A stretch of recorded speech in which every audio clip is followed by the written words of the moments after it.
course, many of our ancestors rebelled, and we are proud of those who rebelled. We call them Maroons, and we had them in Jamaica, and we had them in Haiti, and we had them in Suriname, and we had them in Brazil, and we had them in the United States of America, and we had them all over.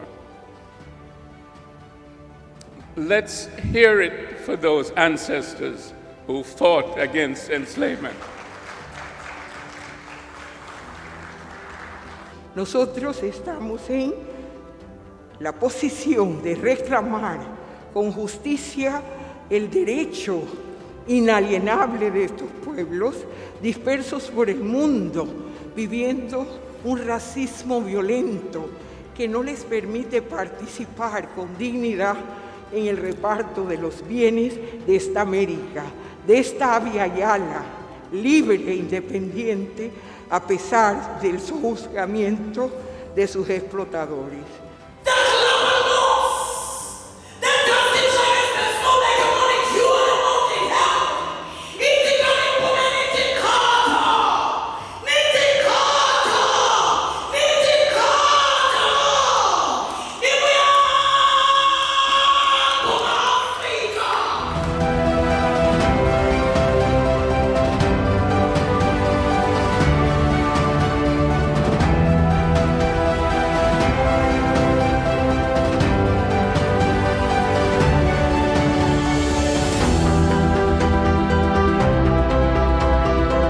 I pray this day that we found the mantle of truth that we can rally around and we can forge this new path to true forgiveness, true peace and reconciliation. I thank Dr. Barrow and all those who put this event together for inviting me here. This has been the best day of my life. Is to be here and to be amongst champions, leaders, those that aren't afraid. Don't be afraid to stand up, be strong. And I'm always here. I like to be there to guide you and to protect you, but most importantly, I need for all of us not to look backwards. There's nothing back there. Just look forward. And today is that day. Thank you for having me. Aloha.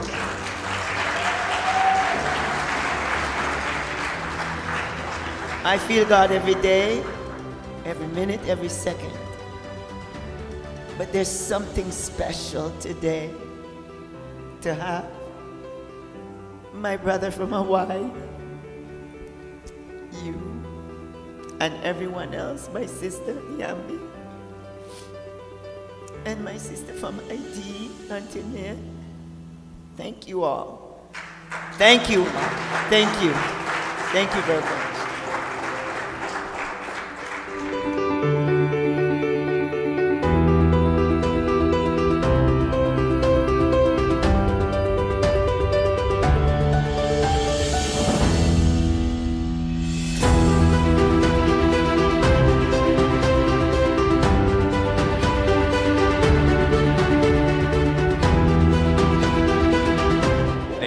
Al señor Rey Sidnes, Leonardo Rey Sidnes. Yo soy oriundo de la provincia de Colón. Me he considerado siempre un cimarrón porque voy contra la norma, porque como negro que soy, viviendo en un país donde los negros siempre hemos sido avasallados, hoy es un honor estar aquí en este encuentro de reconciliación. Yo si tuviese algo que aportar, yo le cambiaría el nombre a un encuentro de entendimiento, porque no puede haber reconciliación si no nos entendemos. Veo que hay que darle su merecida reconocimiento a Mélida Harris, viuda de Barro, por este gran esfuerzo que ha hecho de haber traído a toda esta gente del continente de nosotros, que muchos conocen como África, pero que yo reconozco como Alkebulan, que significa cuna de la humanidad, jardín del Edén y tierra de negro. Es la voz más antigua que se sabe del continente. Muchas gracias. Esto me halaga mucho porque, contrario a lo que siempre se ha dicho, el mes de las etnias, porque son más de 800 etnias, no es el mes de las etnias, son las etnias, siempre se habla de la comida, el vestuario, la música, todo eso. Esto es algo donde nos estamos sentando, estamos haciendo un reconocimiento de los últimos 500 años y estamos mirando hacia el futuro. Yo formo parte de la Comisión de Reparación, porque así mismo, como los amos pudieron ser indemnizados por la pérdida de sus esclavos, nosotros también tenemos derecho a ser indemnizados por la falta de libertad y todo el ultraje y pérdida de vida que sufrimos en ese trágico, inhumano viaje que nos trajo hasta acá. Este reencuentro yo creo que es significativo, es positivo, porque de alguna manera se tiene la visión de los problemas son comunes y las historias, las narrativas que se han dado aquí ayudan a comprender la dimensión de la tragedia del color, como se dice, y de la trata transatlántica para poder reconstituirse. Yo creo que es un paso adelante y además los procesos, la importancia de la educación y los procesos de colaboración, yo creo que eso es significativo. Todos sabemos que pareciera que hubiera una invisibilización de la población negra en toda América e incluso en el Caribe, incluso hasta en África, de los logros, de las cosas positivas. Entonces yo creo que hay que comenzar a trabajar sobre eso, comenzar a visibilizarnos y comenzar a tender puentes de América a África, de África a América y el Caribe, para poder tener una visión y una planificación del camino que vamos a seguir, hacia dónde vamos, cuál es el futuro. Yo siento que eso es fundamental y buscar un segundo encuentro y además plantear cosas concretas. Planificación, educación, intercambio tecnológico, innovación, becas, intercambio académico entre universidades, todos esos elementos. Y yo creo que también dentro de esto hay un factor muy importante que es el relevo generacional. Creo que también sería excelente también tener ese relevo generacional en cuanto a todo este proceso, todo este movimiento, ¿correcto? Precisamente por eso que yo creo que la educación es clave, que los jóvenes se enteren y se integren, porque no hay relevo generacional si no hay educación y si no se transmite la experiencia, los conocimientos y que los jóvenes se comprometan en ese sentido de buscar ese vínculo nuevamente, ese match entre África y América. This journey of the reconciliation of Mother Africa is the priority from the strategy of reclaiming, restoration of our dignity. This is the beginning of what we call repatriation, because we need to get into the roots of how we have been enslaved and the different views and the different facts today that are portrayed, that have been shown in this place, that are communicated with us from the scholar point of view, from the experience, from the great son of Haile Selassie, the grandson of Marcus Messiah Garvey, Dr. Julius Garvey, Dr. Emir Selassie, from the previous speaker right now, the economist from the University of Panama. It's indeed the actual model of development, because when you bring a development to the people, you don't come with anger, but you come with the facts of what has happened, so that people can reflect, people can understand their inheritance.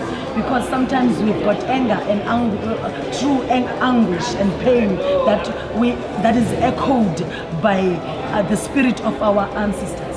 I am Jessica Mbangeni. Dr. Bishop Jessica Mbangeni, and let's make our religious spaces centers of excellence. Wherever we are, we must create, we must conduct feasibility study and find the similarities and develop commodities and monitor the value chain of the decommodification of our commodities, so that we can safeguard the illicit outflows and ensure beneficiation of sons and daughters of the soil. It's not too late to do that. This is the beginning of great things. Sixth Region Global Chamber of Commerce has got this.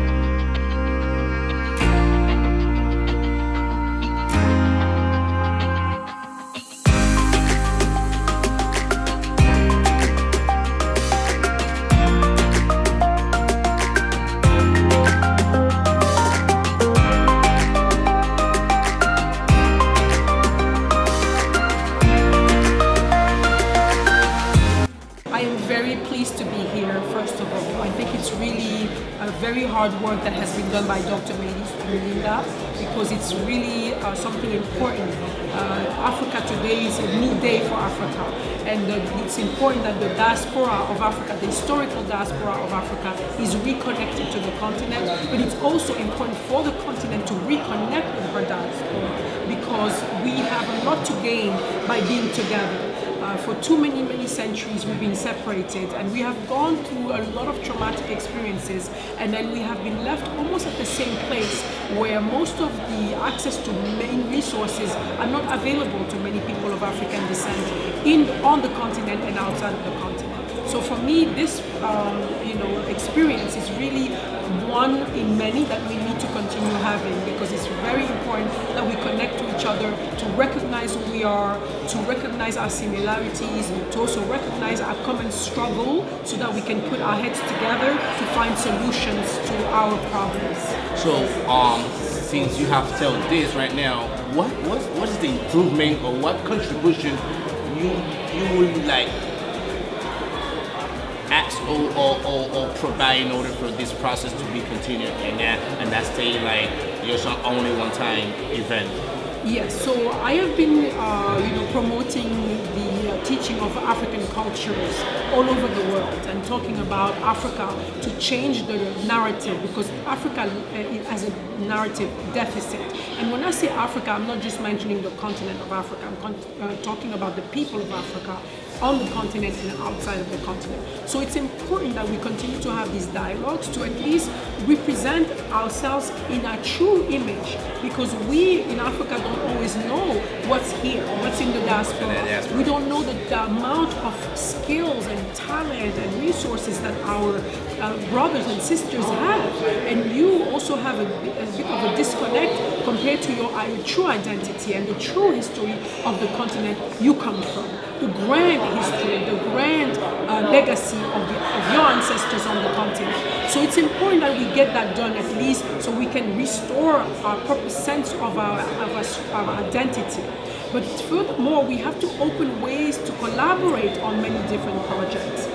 Of course, education is the first one for me, it's the most important. But then we have to collaborate on other avenues. Like there are many projects of development, for instance, in Africa, that require some skills and talents. But oftentimes we have to go look to other countries, like in China or India, to fill the gap of skills and competencies, while we could very much open the door to the African descendants that are in the world that are highly educated and have the competency and skills to do so. So we could at least create like a corridor for exchange in the terms of a path in terms of labor. And in this part, the new generation came into together to the struggle. So what do you think about the new generation? This relevation of, because sometimes the youth, they try to help, but they don't have that type of experience. How do you handle that, or what advice do you will give the youth in order for them to be part of this process, or to be part or to have their talents or their expertise in different area, and they can apport in this and contribute in this process? I believe that the youth is dynamic and also creative, and they have great ambitions, and it's a good thing. But they will need infrastructures that are put in place by the elders, and this is one of the big jobs that we have to do. We have to clear the path, and we have to create a protocol. And this is why I, as a traditional leader of Africa, am calling on the official powers, the governing powers of the continent, to make sure that they put the means necessary to open the path and to create protocols for exchange and collaboration. So some things shouldn't happen anymore. When it comes to African descent and going to Africa to get visa to get there, it should be an easy way. There should be an easy way to acquire land. It should be an easy way to get licensing for opening a business. And the same way should be for the people coming from Africa to connect with the communities here.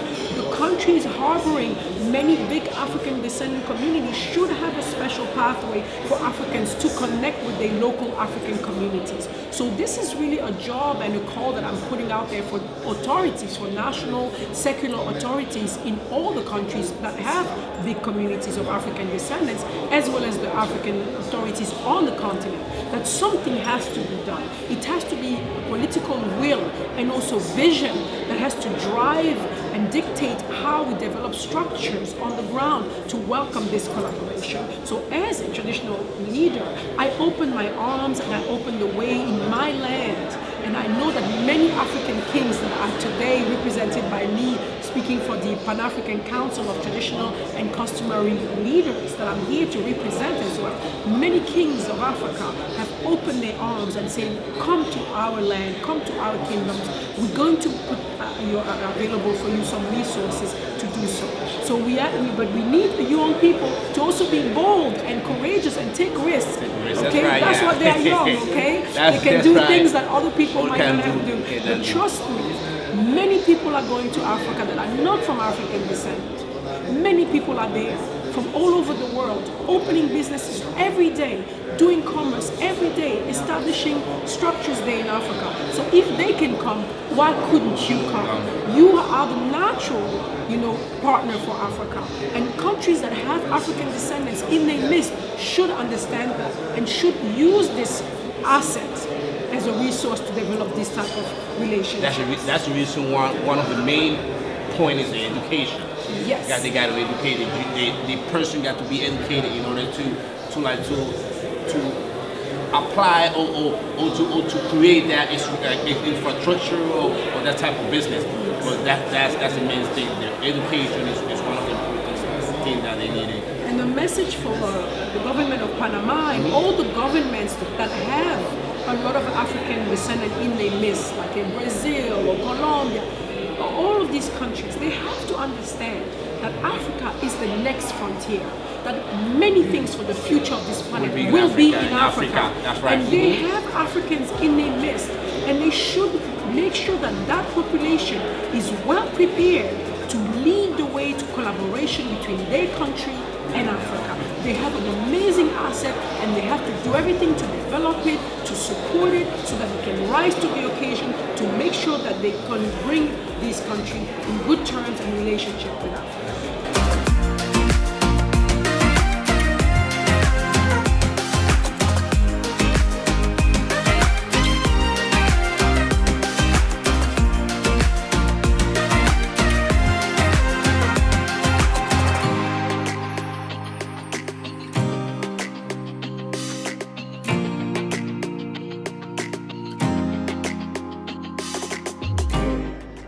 First of all, I want to thank you, my sister, and I want to thank you, my brother, my sisters and brothers in the room.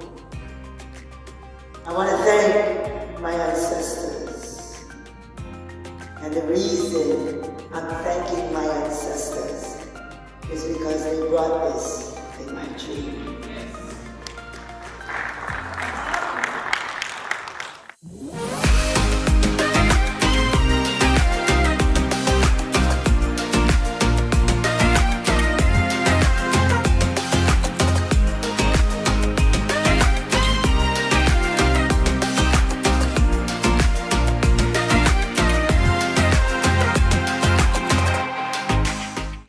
This has been an exciting 3 days for me, to be in the presence of you.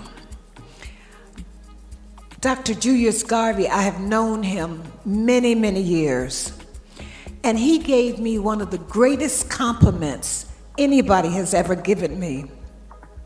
He said to me one day, he said, "Erica, you are doing what my father wants to see done." And that was one of the greatest compliments anyone has ever given me. So I want to publicly say thank you. Everyone is using the phone today, and my sister mentioned the coltan coming from Africa. But it's not just raw material that comes from Africa, it's also gray matter. No phone, no computer could operate without the binary code system. The binary coding system is an African invention of several centuries. Today we are talking about artificial intelligence. We are talking about blockchain. But all these are supported by fractal mathematics. The masters of fractals are found all over the continent of Africa for thousands of years.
We give honor and praise to all of those venerated ancestors who sit at the feet of God in this lifetime and the lifetime to come. Everyone say Ashe.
Panama.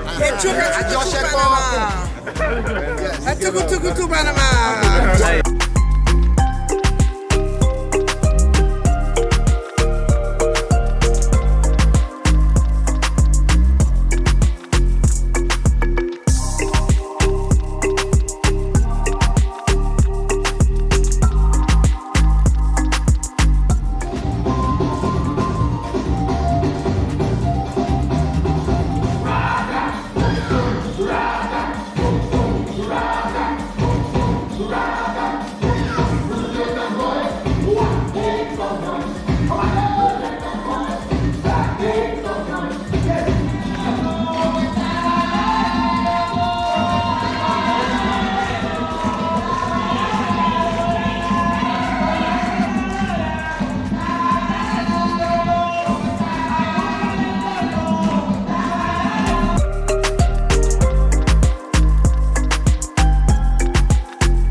Kings, queens, tribal chiefs, businessmen, and dignitaries from Africa, the Americas, North America, and the world. We are here to reunite and reconcile with their lost children since the time of the transatlantic trade of slaves. We give you thanks and praise. We invite your presence here today. We ask for your blessing here today. We ask for your condescension on us here today to give all the blessings that you have for us and that you've given to us and that you will give to us. We give you thanks and praise in advance for the anticipation of you answering our prayers and our will to bless us. Ashe, thank you, amen. When we think of reconciliation, even leaving our kingdom in South Carolina, the first thing we thought was that reconciliation can be extremely difficult between nations because of history, religion, and politics. No people in the world have suffered more destruction, loss of life, loss of kingdoms, loss of nations, loss of people than the indigenous peoples of the world. Everyone say Ashe.